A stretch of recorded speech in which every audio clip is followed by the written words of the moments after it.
Hey guys, so I'm in my 93 Ford F-250, and the issue I'm having with it is that the wiper arms really are not putting enough pressure on the windshield anymore, so that the wipers themselves kind of suck. Let me kind of show you here.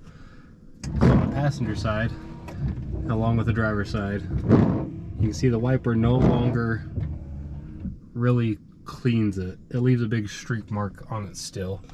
And yeah, before you go ahead and say just put new wiper blades on it, well, they are new wiper blades. So let me go ahead and replace these arms, and I'll show you how much better it does. Okay, so here on the wiper arm, there is a little tab right here. So when you pull this arm up, you're going to stick a screwdriver in there and pull that tab out. That's going to lock the arm in place, and once that happens, you can pull up on it. Sometimes they get kind of stuck and stubborn. There we go. And just like that, come right off. You can see that little tab there. It'll focus on that. And then we can do the same with this new one. And for the Fords, the old 90 OBS Fords, it is a 42847.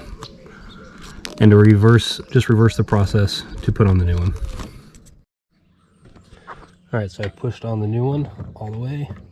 Just pick it up and push that clip down. Let's see. Once you get that seated all the way,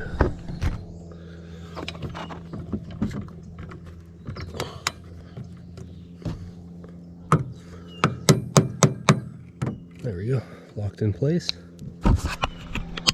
Make sure you put it right back to where it was. Okay, so now that that's done, let's see how much better it is. Here's the driver's side. Look at that. You can actually see through the windshield. All it took was putting new wiper arms on there, again, along with new wiper blades. But over time, they just kind of, you know, the spring pressure kind of degrades and it just no longer does the job. So, quick and easy job, as you saw. This is now my project that I've got going on. So I got a few other things coming along, so stay tuned and let's just see where this goes. See you guys later.